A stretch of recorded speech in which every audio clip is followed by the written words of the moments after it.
Hello everyone, welcome to another Kerbal Space Program video. Today we are starting on the Kerbal Space Center runway with a bit of an interesting concept for you guys. This is more of a stupid concept, but I mean it's a concept nonetheless. So I wanted to do a Stratolaunch video. By the way, if you don't know what a Stratolaunch is, it's where you have kind of like two planes and then you have one plane, one like rocket or space plane underneath, and it kind of detaches and then flies away. It's what Virgin Galactic wants to do. So it's kind of, you have the middle plane, you have a middle like wing area, and then you drop the rocket from there, and then it flies off to orbit normally, or to wherever it wants to go, North Korea. By the way, we just took off. So there's a lot of Stratolaunch videos. Like Matt Lown has 5. Is it 5? It's a lot. It's probably not 5, but it's a numerous number, and there are plenty of other people that have Stratolaunches and stuff. So I'm like, how can I make my video a little bit different? What if we Stratolaunch a Stratolaunch? That's new. So yeah, basically what we've got one main Stratolaunch there in the big one, and then that's going to detach another Stratolaunch, which is then going to detach a rocket, which is going to go to mystery location. You'll have to wait to find out. So this one is powered by, I believe it's 5 Whiplash engines, and that's going to take us up to 10 kilometers.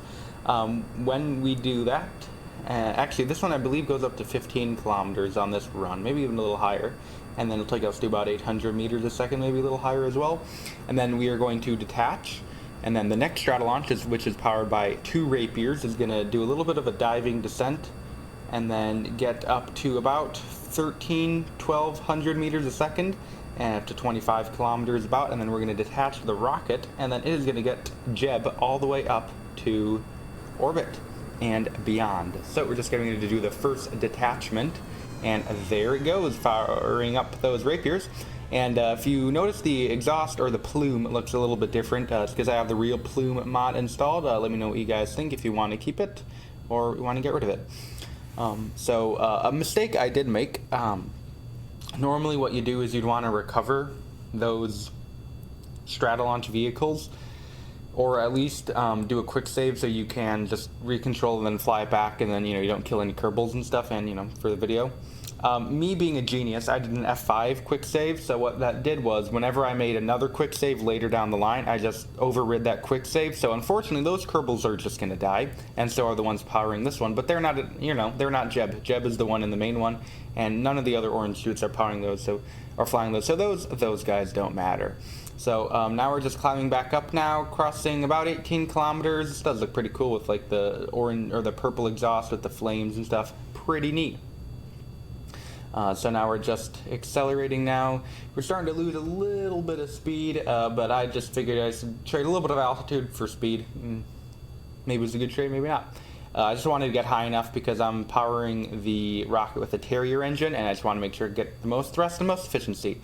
So we're just going to get ready to detach the rocket, and we will do that any second. Will it happen? Oh, I'm just making a quick save, which as we've just learned, is useless. And there it goes, firing up the Terrier, and goodbye second Stratolaunch. So now we're just going on our way up to orbit.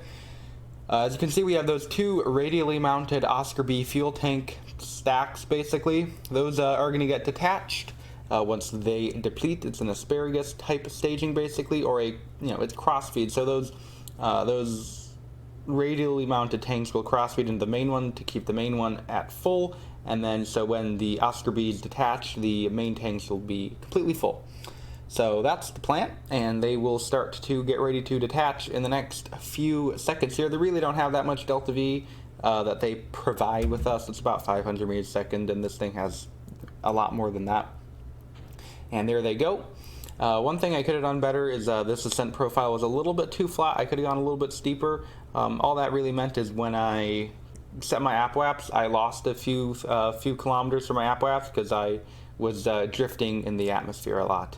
So that did happen, but it looks like we've just set our APWAPS going up to, I think it was like 87 is what my final was. And then we can go ahead and circularize around a Kerbin for fairly low delta V expenditure, about 100, looks like just over 110 meters a second. and then we can get ready to get on to our destination. Now we have about 2,500 meters a second at delta V left, so I was thinking where to go. We can go to Minmus, but then I'd be wasting most of my delta V. I could go to the Mun, in which I would be wasting most of my delta V. I could go to Duna, in which I would not have enough delta V.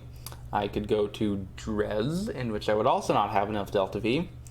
I could go to Gilly, but Gilly is a bit of a faff. And that leaves me thinking, where else could I go? Let's go to Ike.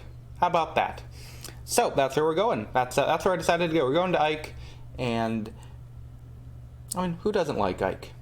It has Ike in the name, just without the L, because L is for losers. I don't know what I'm talking about. Basically, we're just doing our ejection burn, and then we are going to be getting ready to head out to Ike. Now, I'm going to use this opportunity while we do the burns, and then our transit, our long flying, drifting time out to Duna. I would like to give you guys a bit of a poll. I have pinned a comment in the top in which you guys can vote on the next video series that I do. We're just going to be starting a new series very shortly. It'll likely be the next video, so tomorrow's video, if you're watching at the time of release. And I already gave this poll a few videos ago, and I was just going to ask you guys again this time, just so we can get a few more votes. Right now, we have 12 votes. The options are either a Tylo base, in which you will build a Tylo base, and it'll be built in the cave on Tylo, which is pretty cool. We can do a Minmus colonization, in which you'll build a base, rovers, base stations, SSTOs, all that stuff, just make a full colony around Minmus. Or our third option is we're going to be recreating Project Artemis in KSP. And if you don't know what Project Artemis is, it is NASA's plan to get humans back to the moon in 2024, and people will be staying on the moon. We'll have a permanent presence on the moon, which is pretty cool. And that means we'll build Starship, we'll build SLS, we'll build the other landers, we'll build the outpost on the moon, the lunar gateway or the lunar gateway, all that stuff. So that's fun. So feel free to vote. The reason I have it, I'm asking you guys, is probably just I want a few more votes, and the fact that right now it's actually fairly close. Artemis is only winning by 1 vote compared, and Minmus is in second place, and Tylo is losing. So if we want one of those, or if you don't care, do whatever you guys want. Up to you. So now I've just completely talked past important stuff. So what we did is we did an aero brake around Aduna, or an aero capture, and then we lowered us to a little bit higher than Tylo's height, and then I did a small correction burn to lower us down to Tylo. Wow. Ike, to lower down to Ike height, and then we can go ahead and do our capture burn around Ike. Now right about now is when I kind of got the idea that I was not going to have enough delta V to do the whole mission. So I made a bit of a fatal error in my judgment. So I was like freaking out, like, oh my gosh, I'm gonna have to use Jeb's EVA pack to deorbit myself. Like, oh my gosh, we're gonna be cutting this so close. I'm gonna have 1 meter a second left when we get to Kerbal. Like, oh my gosh, no. So the mistake that I made is I thought that I was gonna have to do my ejection burn out of Ike, and then there's gonna be another about 600 meters a second to get out from Duna Sphere of Influence, in which, if that was the case, I would not have had enough.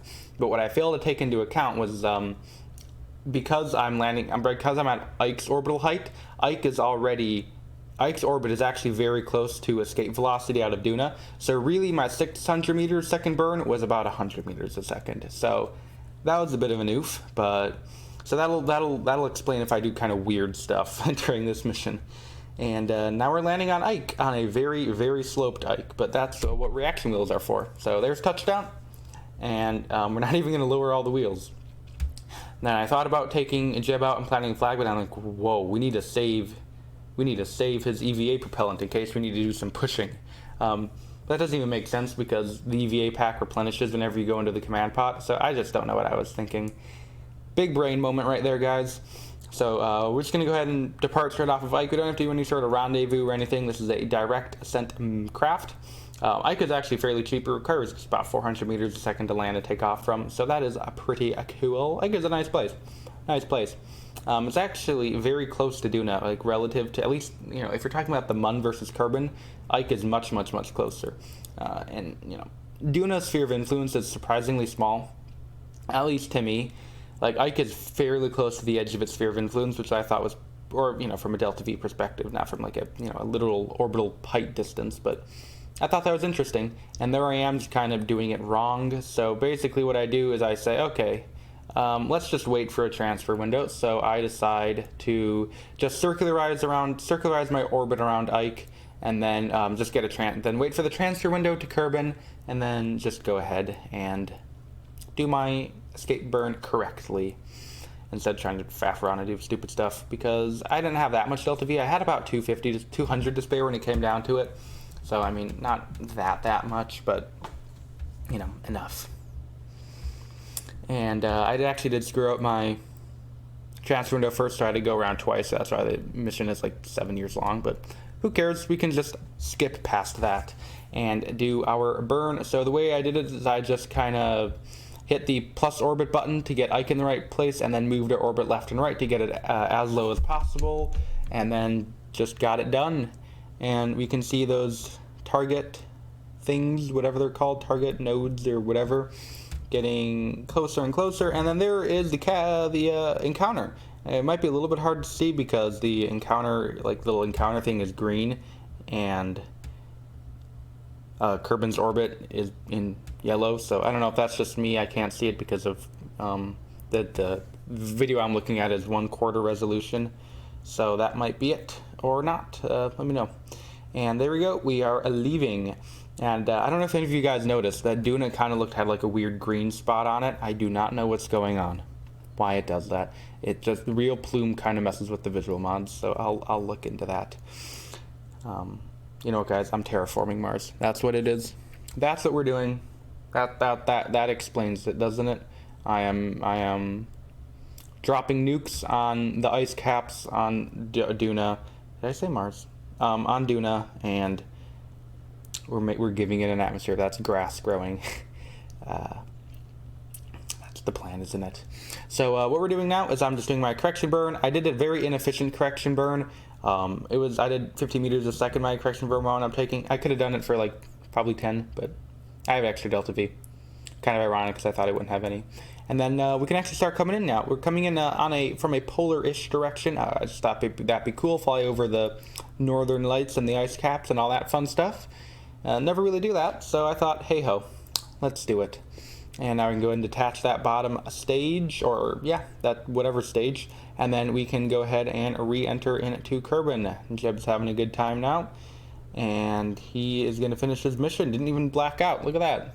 See, Jeb is loving it. And then we can time warp down to the surface, pop the chute, and we can land.